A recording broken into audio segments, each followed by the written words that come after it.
way, she's a Singaporean. Yeah. Can you tell? Yes. And laugh. If you think about it, if you ever wondered why there is this stigma around expat wives kind of spending so much money, it's out of frustration a lot of time.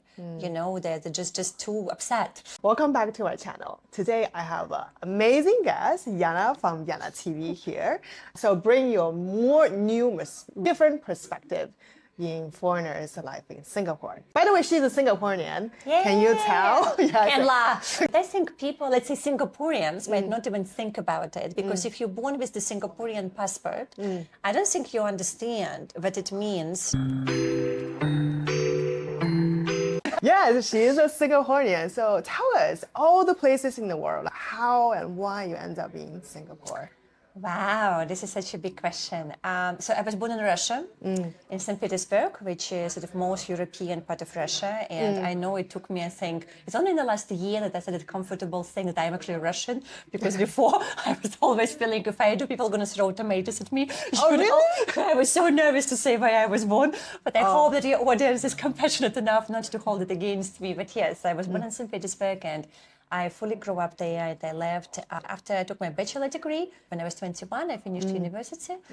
And to be honestly, I just wanted to have a better life. I wanted to have some other chance at life. And also, I grew up in Russia in 90s, a bit of a history. USSR collapsed in 1992, right? So my sort of teen years and my upbringing was in those wild decade when criminals took over the country. It was super dangerous. As a girl, you walk to school, you can be raped, you can be killed, you can't take elevators with adults. I remember my mom specifically was telling me, do not ever walk into the elevator if there's an adult there. It doesn't matter male or female, no elevator rides with adults because there are so many stories, children being raped and killed in the elevators.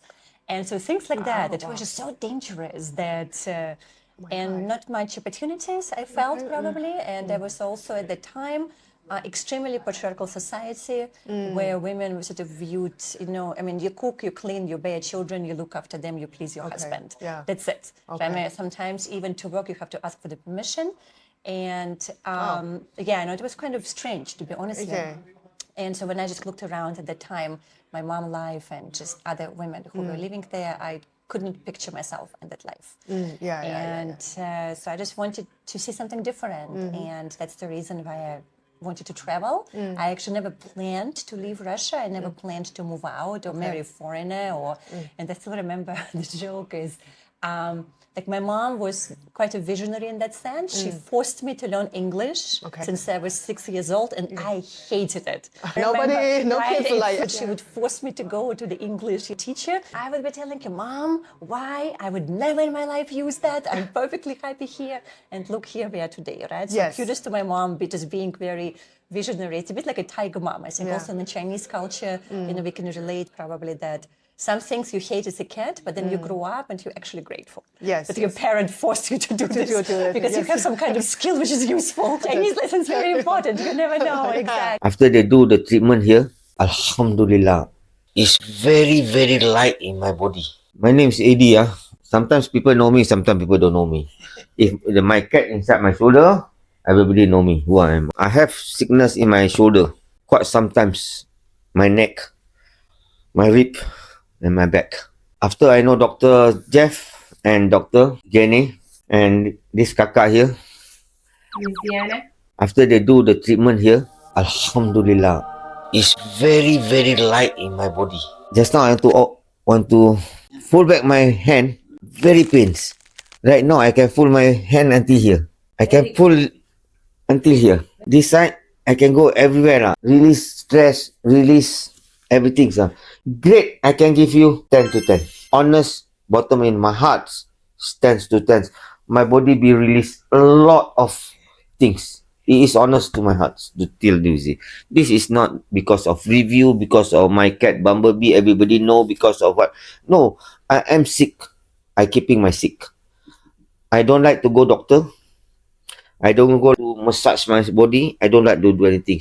This is my first time to do all this. But sometimes I scared to see people do crack, crack, crack, crack, crack, crack. I scared. But after I did this, for our health, for ourselves, need to try. Thank you very much. So I left, but still my English was very limited. It was more like those, as a foreigner when you study. Hi, my name is Yana. I have a flat. My flat has 3 rooms, a living room, a dining room, and a kitchen. I have a cat. But my cat name is Mary. So it was very limited. So it was actually quite tough. And I went to see a friend in Zurich for summer. I just happened to live in Zurich. And so the life goes, I just never came back. So I can still remember I left Russia with a very small luggage because I was going for summer. And I told my mom I will come back in September because it was like a summer holiday. I just never came back. Exactly. In September, I called my mom and I said, you know what? I think I'm just going to stay here for another year in Switzerland and see how it goes. And I went there for language school. I studied German there because it's the main language, right? It depends which part of Switzerland. I was in the German part of Switzerland. So now you can speak Singlish? Can a little. Obviously English, Russian, and German. My German is a bit rusty, but if I'm forced to be in an environment where no one speaks any other languages but German, I can express myself. And I understand more than I speak, probably. Okay. You know? My first husband was from Switzerland, and sort of we kind of started dating there during the time when I was there, and decided to get married.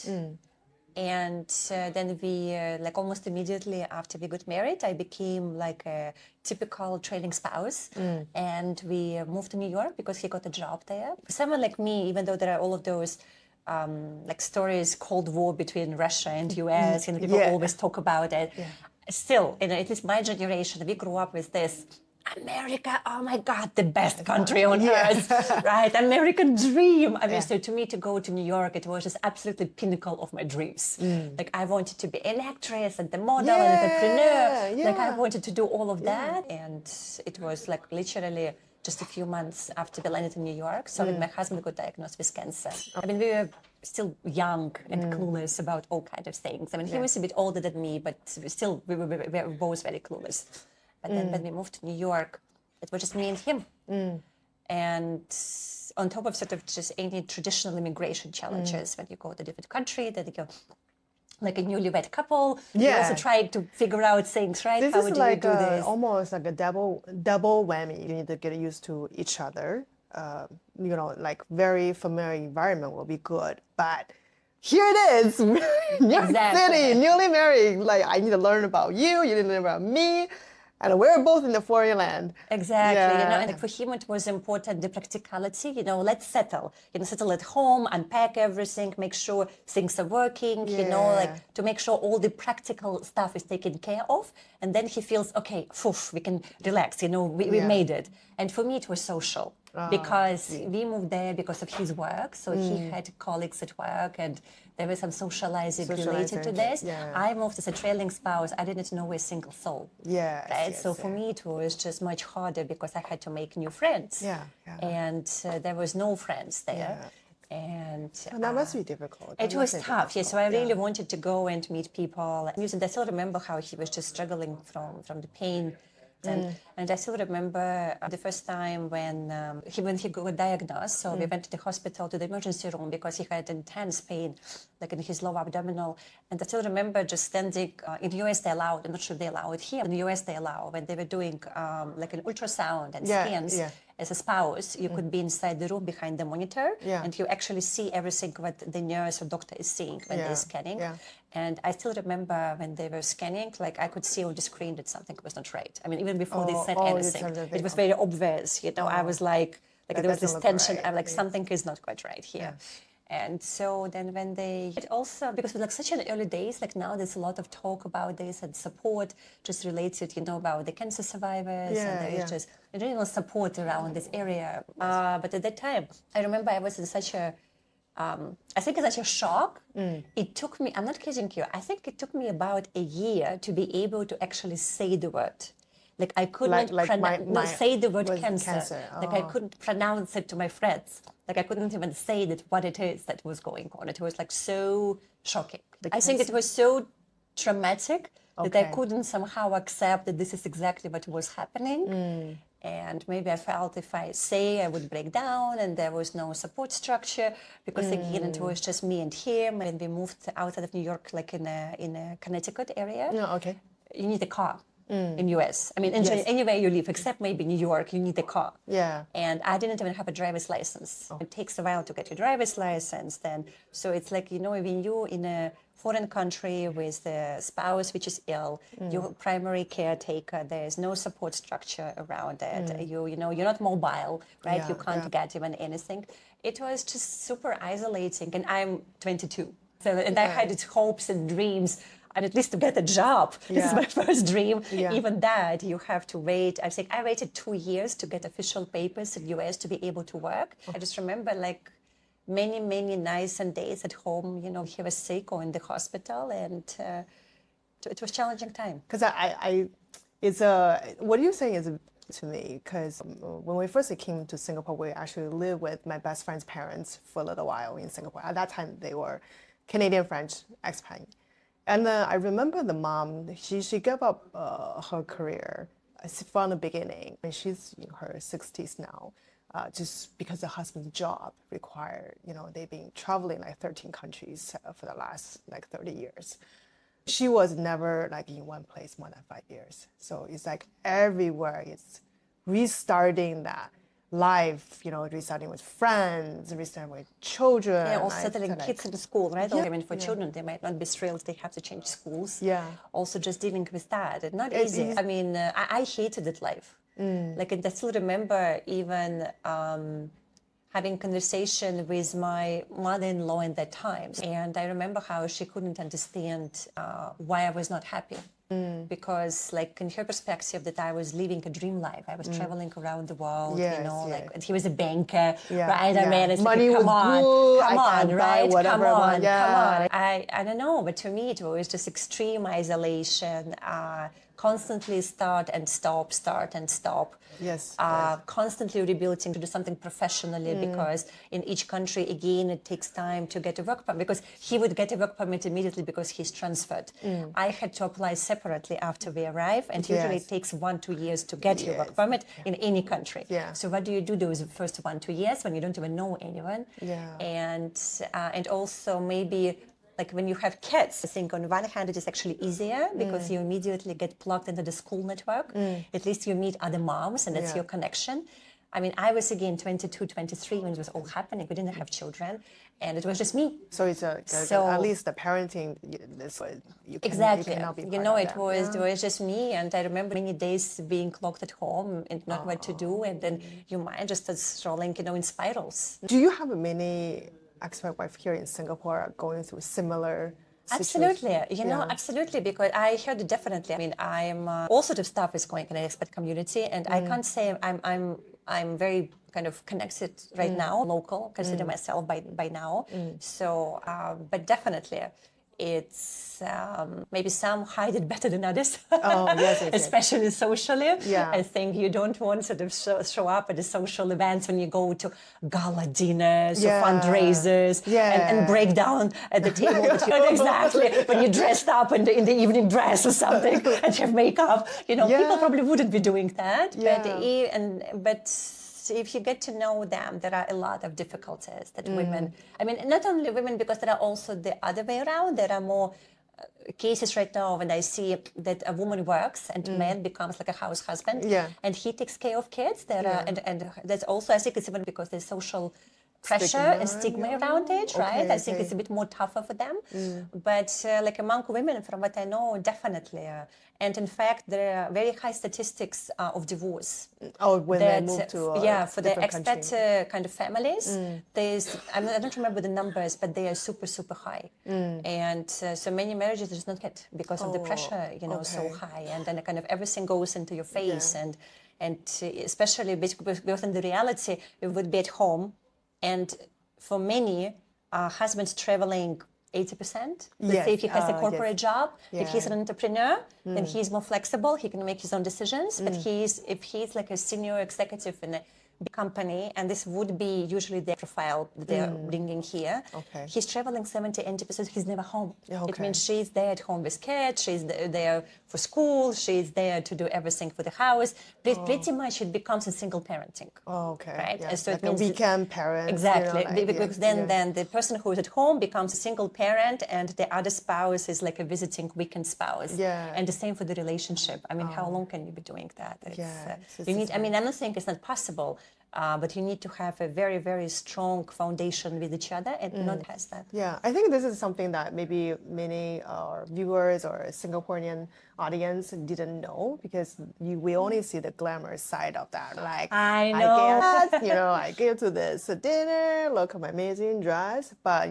behind all that is struggle, challenge, Mental health, a lot of mental health, health, which then also could go into isolation. addiction Yeah. for some, right? Alcohol, shopping. Oh, I mean, yes. If you think about it, if you ever wondered why there is this stigma around expat wives kind of spending so much money, it's out of frustration a lot of time. They're just too upset and trying to overcompensate it. So if husband brings at home only money but not his presence, then the wife goes, you know what? I'm just going to spend all of it, or as much as I can, right? Okay. Yeah, but so you follow your husband to Singapore. Yes, after that. so we were in New York, and then there was a 2008 financial crisis. I'm not sure if you remember that, when everything went bad just in the financial market. And so he wanted to leave New York, and the choices were, because he was in banking, the choices were either London or Singapore. I really wanted to go to London because, again, despite everything that was happening in New York and me being his caregiver, it means that I couldn't pursue like acting or modeling or any kind of this creative career, which I wanted to, because I was taking care of him. So I was thinking, if we go to London, it's going to be my second chance, because London is also huge with arts. Yeah. So I wanted to pursue arts. Then And he wanted to go to Singapore. And because he was the breadwinner, and in our family at that time, because he was the breadwinner, he felt his decision is final, which I learned only late. It doesn't have to be, because it's not, when we talk about, I don't like the word equality, because I find it's a bit strange when we talk about equality between men and women. I think we are different. And I find that each, first of all, human being has to be honored in our uniqueness. Yeah. And definitely women and men have different needs that need to be addressed in a different way. So I personally don't understand the word equality in that sense. However, what I do understand that there are different ways how we contribute, right? So let's say if one partner contributes with money and the other partner contributes with taking care of the house and, cooking, ironing, and looking after kids, and this to me is an equal contribution, right? So this is what we are looking about. Exactly. So, and it should be, I guess, equal say on decisions, but in my first marriage, it was not the case. So he felt that it is his decision. And so he dragged me to Singapore. And I was kicking and screaming that I didn't want to go. all the way to the Changi airport. He was just dragging me. Yeah. And Then what changed? But I from hated it. No, I some- hated it. I hated it. I mean, I always say, to me, it was never love from the first sight with Singapore. I didn't want to come here. I didn't want to stay here. I hated it for the first 5 years, because I also have never been to Asia before. It was, I that never can even be a bit visited. shocking, I Everything guess. was shocking. Weather was too hot, food was too spicy, people were too different, culture was too alien. So again, no friends, and it was just going to the moon. It's very drastic. And and I wanted to leave every year for 5 years. Yeah. But then What I changed? didn't, I mean, with my first marriage, just my entire marriage sort of disintegrated entirely. And we were, I was in a horrible state for the mental health at some point. And then my husband's health was also deteriorating. So we just were really, really bad terms. And eventually we decided we're going to get divorced. And so, which we did also while living here. And then he moved back to Switzerland. And I stayed here. So from someone who kicking and screaming don't want to be here, and I know, like but to go back to your I'm staying here. But to be honestly, it was not, I felt like I didn't have a choice, because I know it sounds maybe not strange, but I think people, let's say Singaporeans, might not even think about it, because if you're born with the Singaporean passport, I don't think you understand what it means to need to have visa and permits everywhere you go. Yeah, it is right? true. It's not even, doesn't cross even your mind, because you can go to Europe, you can go to US, to Australia, to Japan, all the countries with my Russian passport at the time, it's I would very have needed visa. Yeah. And it takes a lot of documents to apply for the visa, and you might not even qualify to get the visa, even to visit. So like for example, I know when I just moved here in Singapore, and some of my Russian sort of girlfriends wanted to visit me. At that time, there was a law that they were not giving visa to Russian unmarried women below 30. Oh, If you just think about what are it. they gonna worried about? Even if they had work and if they were fully employed, they had a job, but the fact that they were below 30 and not married, Then you cannot come. you couldn't come to Singapore, so they couldn't come and visit me. They were all got rejected. So things like that. I think again, if you have a fortunate passport, you never think about it. But so to me, staying in Singapore more out of necessity than choice, because my only choice was to go back to Russia, and there was nothing for me there.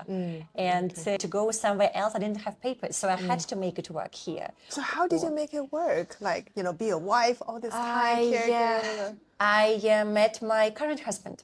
I think this is probably what was all the difference, because he caught me when I was 1 foot out trying to leave Singapore and going to Australia. And I already made plans. I made arrangements there that I'm leaving. And I was like, this is it. I'm done with Singapore. And then I met my current husband, with whom we are together, I don't even know how many years. I don't know, 12, 13, 15. I don't know, I have to count how many years we are together. And he lives here. His business is here. He's Asian. He was born in India. He grew up in New York. Okay, there's a similarity. Similarity in terms of international sort of background, but he's Asian. And so he kind of opened my eyes a lot on the Asian culture, which I didn't appreciate and didn't know about, right? So he taught me. He showed me what to look at. He showed me things that I can appreciate. He showed me, and then over time, I learned to value those things. And now I can take them very close to my heart. Even before, I didn't see that. So what was like the most memorable thing in Singapore? Well, for example, to me, it's family values. So at least again, I think maybe, I'm not sure you could say like all Singapore, because Singapore is also very multicultural, right? But maybe here specifically, I can probably speak about Indian community, because he's Indian, even though he's not like Indian Singaporean, he's Indian who is international. But then it's, a lot of just Indian people in Singapore. And often family is very strong, for better or for worse, right? I'm not saying that it's always perfect, because there are all kind of cases, really bad stories. Like I know when, let's say, a woman can be abused by her husband, but she wouldn't dare to leave because divorce is such a taboo in the eyes of parents, right? So things like this, I wouldn't support or accept. I think in any abusive situation, just pack up your things and go, right? That's to me, number one rule for safety for anyone. But my husband, his parents are still together. Mom turned 86, father is 87. Okay. They're married more than, I think, 60 years, so it is 6 decades together. I know, it's like lifetime. And so to me, I come from a very broken family. You could say I literally grew up on the street. I had very difficult, very dangerous upbringing with gangsters, and the whole story itself. So I don't know how I didn't die when I was a teenager. Higher power is protecting you all this time. Probably there is some kind of purpose to this. I don't know, but a little bit. If I were brave enough to write a book that all my friends telling me I should. There's got a lot of funny stories there and dangerous stories. So to me, someone who is coming from just very unsafe, unstable, difficult background, I never really saw value in the family. It also somehow, maybe I felt a bit limiting. Because, it comes with responsibilities, obligations, you're not that free to do what you want. And I hear it a lot from Asians that they complain about it also, that the family is very controlling. That especially, you have to take care of your parents, you have to also give money often back. That's a very Singapore way. Which is very exactly sort of they raised you have to pay back in a way. It's expected. Maybe not always, almost never said, but always expected. And there's a lot of resentment among younger Asians I can see, because I talk with them. They come like on YanaTV, right? I'm friends with many of them now. So they keep complaining that sort of there is not enough freedom to express yourself. But for me, I'm always thinking, well, you don't know the other end, because the other side of this spectrum, that you don't have a family. and then just you. And then you can't rely on your parents, you know, to give you money to pay your rent if you're running low because they don't have the support, or maybe they don't have a parents. Yeah. Maybe they're so poor they can't afford it. It's just you. Yeah. So then you don't have a family structure and you have all the freedom you want, but you have absolutely no support, right? I mean, and it becomes just very unstable, usually very dangerous life, and also just very volatile in so many ways. So I learned to appreciate family structure and stability of the family structure. And sort of that also, like, you know, there are, like I'm realizing also there are those seasons, so marriages also, which my Asian husband taught me to see that, like, maybe I was a bit short-tempered. And also as I notice in general, Europeans are short-tempered. Oh, so is this like a Western people thing? I think so, yes, I think so, because I see it just around when I look what's happening, you know, when I look like, I don't know, just around in a society. But I think it is a Western people thing just to be quick to yell, quick to cut, quick to finish, quick to... Because they want to straight to the point, you know, like, I'm angry, I want to tell you, Exactly. And so I learned to be just a bit more like this, you know? Yeah. So, which at the beginning, I saw very strange and evasive and somehow not relatable at all. But now I understand, actually, it's good if you have a choice and you know how to use all the tools available. Okay. Right? Sometimes you need to raise your voice if you want to get things done, and you have to be like this. Especially if you deal with Westerners. But to my experience, to bring out best in Asians, you don't do direct confrontation because it shuts them down. So you have to praise first. And make people relax, and then you have to be a diplomat. And you will not, like, if your kind of intention is you just want something and you want to get it and you want to get it done, then I think you have to be smart enough to use the best tool for this. And in Asia, it is definitely not shouting. So I remember, I think I used to be just much more short-tempered and sort of, it's not working, I'm out of it. You know? So, hey, I already ordered this. It's too late. Exactly. But now I can see it no other way. I can see how through also my husband and my Asian family and his parents and just my Asian friends, how actually, I think it was actually a famous African saying, proverb, but I believe, to my view, it applies fully to Asia too. That if you want to go fast, you go alone. If you want to go far, you go together. And to me, that's about Asia. So this is a very Asian way. Interesting. It's a very interesting perspective. Like sometimes, you know, in your practice, we do have Western patients. Now think about it, they are quite short-tempered. Right, exactly. Like, oh, I get it now. You're like, what do you mean I'm 5 minutes late for my appointment? It's supposed to start at this time. No, it's just, I mean, we always, try to calm down, then, try to be right. But then, once the problem is they're lovely people. So now I get it. So nothing personal, just probably maybe not culturally sort of adapted yet. Okay. I do find, I mean, I always appreciate in that sense the patience of Asians.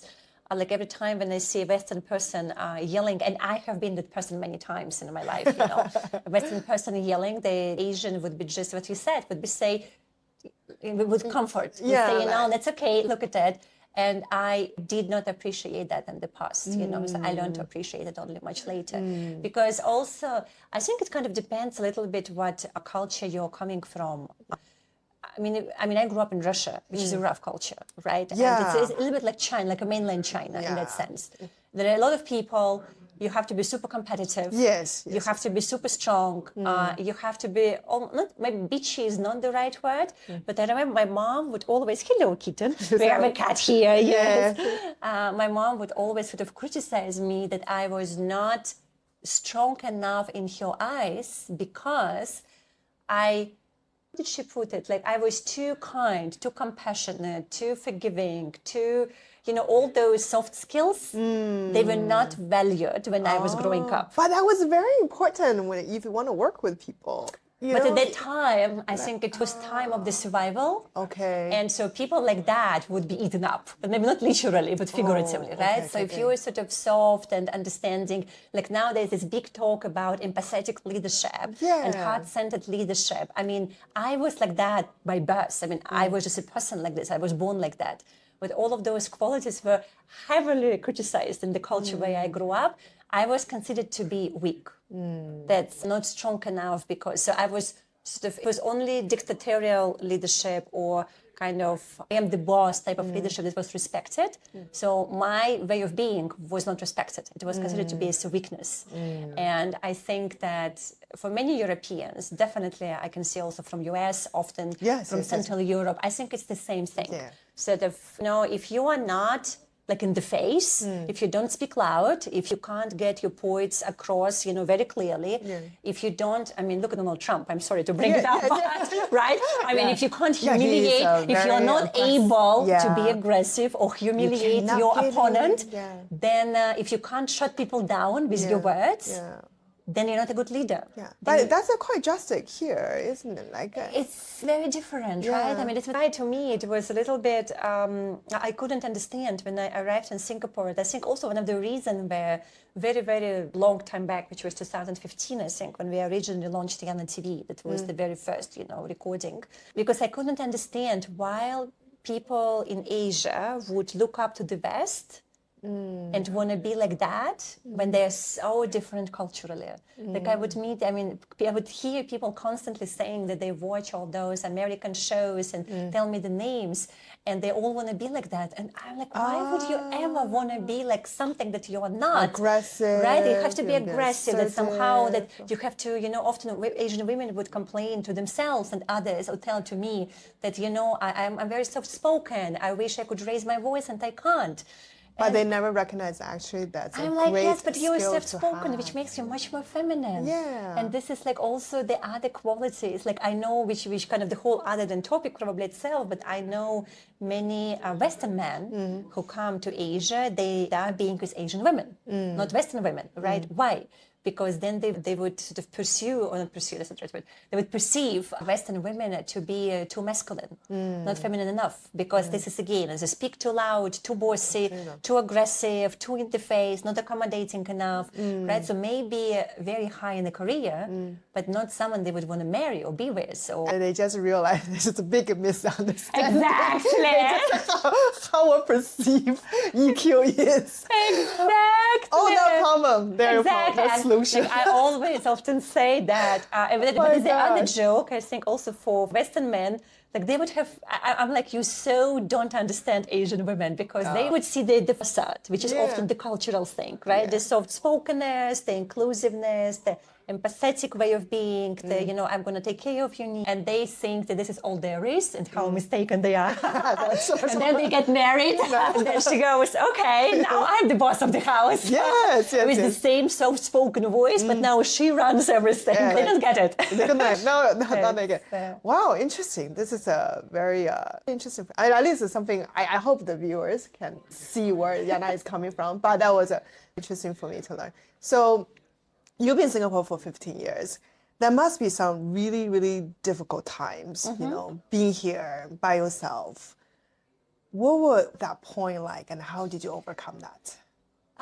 Yeah, I think it was actually very early on. If I would think about probably the most difficult time was, there are so few of them, let me just choose one. I think probably the most difficult was my divorce.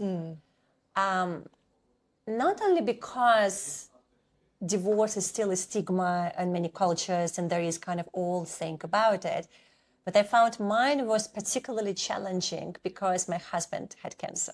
Right? Why you bending? Exactly. And that was very difficult to explain to people that I was there for many years and we tried to make it work and the marriage was crumbling regardless of his illness and his illness didn't help. We really tried on both ends, but then eventually I still remember that I started having memory blackouts. Something was happening to my mind that was not healthy. For example, I couldn't remember how I would end up on the street or in a different room, or I would find myself, let's say, locked in the bathroom and in the dark, and I almost wake up and I couldn't remember how did I get to the bathroom? Why did I lock myself up in the dark? So things like this which never happened before. And so I just got so scared because to me it was a clear sign that something is not right with my mind. Something was happening there. And I don't know why, actually, I didn't ask for help. Maybe because, I don't know, maybe I didn't work. So I felt I had to ask him for money and I didn't know how. Let's say to ask money to pay for the healthcare practitioner, maybe to go see a therapist or psychologist or someone, right? Yeah. So I didn't do that. I felt not a big deal. I just have to toughen up. I was taught growing up, just toughen up. Yeah. Right? Deal with this. Otherwise, you're not strong enough. Do I'm not face it. Exactly. I am strong. I will deal with that. And I was trying really hard. But then I lost a close friend who committed suicide. Oh my gosh. Yeah. And that was very painful. And she was very young. She was a model in New York. And it was a very painful story. So then also, you know, like when they say, when coming around you, it's sort of almost your mind starts considering this as an option. Like when you start other people doing something, you're wondering whether it is also an option for you. Yeah. And so I remember attending her funeral, and she had like an open coffin, and I remember seeing that. And you know, there's all of those just highly emotional things. And then I just come home, and I just realized that even though it was killing me inside to ask him to divorce at the time for all kind of reasons. I mean, I still loved him in my own way despite all the torture that we went through, you know, with this. But I just realized very clearly that if I don't leave that situation, I either going to kill myself or I'm going to go insane, like institutionalized, right? I mean, that's, and it was because I was that cornered. And even though, as I said, for someone like me who is very empathetic by nature, it was, so I would rather suffer myself than inflict suffering on the other person. It was much more painful to watch other person suffer. And sort of just the thought of, you know, us going through the divorce and him being ill, how he's going to be dealing with this, it was, you know, it was the biggest pain of my life, I think. It was just difficult to do that. But I feel I had to. And I did, you know, eventually we had this conversation, and which is a very difficult conversation to have. And I mean, there was the whole other story. It was not a straightforward process. There was the whole other story around it, that we, even though we separated first, and then I was still taking care of him because he also had no one here, even though we were separated. And then I remember at some point, about maybe 9 months later after our separation, when the doctors told him for the first time that he might not make it through the chemotherapy, that it's like, they said like 50-50. They never said it before. And he just got so scared. And I felt so bad for what could possibly happen. And so during that 9 months that we were already separated, I actually tried to rebuild my life. Like I remember I enrolled in the yoga school. I wanted to be a yoga teacher so I can make some of my own money. I, you know, like this kind of stuff. And I kind of dropped out. I paused my life again for him at that time. And he wanted to do that chemotherapy in Switzerland close to his family in case something happens. And I felt, because we were still technically married, I felt that it is my obligation and duty, because I'm still his wife, that I have to go. And I just stopped my life here, and I went with him to Switzerland. And I supported him through that chemo. He did not die. So, you know, actually he went very well. I mean, I was praying day and night that he makes it. And our agreement was that once he goes through this, we file for divorce. That was for like my final, this is it. Like one last thing I do for you, and that's it. I'm going to get on with my life. And so we did. And then I came back to Singapore, right? Because, as I said, it was the only place where I could stay. And that was probably the hardest part, because I came back and I had to deal with my own guilt around this whole human shame and how bad I felt about myself. I felt like I'm like the worst person in the world, you know, first of all. But then also, just if you think about it, all of our friends that we sort of had during the brief time that we were together in Singapore, they were all his friends, because they were all from the work environment. So, I mean, I can understand, in their eyes, I was a villain. I mean, in their eyes, I was a woman. Oh, you were the one. Right, exactly. I was the woman who abandoned a dying man, divorced him, and I was like a bad person. And it was like, and the bullying was actually quite extreme. Like, people not only would not talk, they would send me messages, they would call me, tell me how bad I am. And I was even like on the street, like I still remember, it was in Tenglan Mall actually, where I don't know, we arrived, I walk into the Tanglin Mall, I think, and there was a family with children that we knew well as a family friends, and they're like 3-5 steps just happened to be in front of me, and they see that I'm coming in, and they literally turn their children around with their backs to me, and they turn their backs to me so that they don't even want to acknowledge that I'm there. I don't know, things like this. And it hurts. I mean, every time when people do things like this, it's like they pinch you, right, with this. And so that was probably the toughest part, to live through this and then rebuild your life. Because if you think I was like a foreigner in Singapore, I didn't have a job, I didn't have credit card, I didn't have even a bank account because everything was my late husband's name. And I didn't have any family here, so it was not clear to me how I'm going to make it work. I mean, who's going to employ me? So because also even my degree, I have a bachelor degree from a business school in Russia, but it's not something that Singapore, it's not a famous school in the world. So in Singapore, when they employ foreigners, they want you to have Ivy League school degree, right? So they employ you. So I was actually very nervous. No one's going to get me any job. So that was probably the lowest point to just rebuild, first of all, mental health, and then rebuild your life in the practical aspects. When you get some money, get some job, you figure out how to do your papers also here. So that was years and years in the making. It was not an easy journey. So you definitely will have a multiple setback, right? Do you have like a tips or technique you use to, there's so much one person can take, maybe like, oh, I don't have job. Maybe tomorrow I can have one. But again, I don't have visa. Multiple layers of setback. I think it's also something. Yes, there is one. And I think I was blessed with the fact that there was nowhere else for me to go. Yeah. For some people, I actually think it is harder to overcome difficult situations. And I believe also right now, psychologists say like a Z generation, for example, considered to be one of the most troubled ones and the least resilient ones. There is all the kind of studies done about it, because they had the easiest life kind of compared to all other generations in terms of just everything provided, didn't have to work hard, right?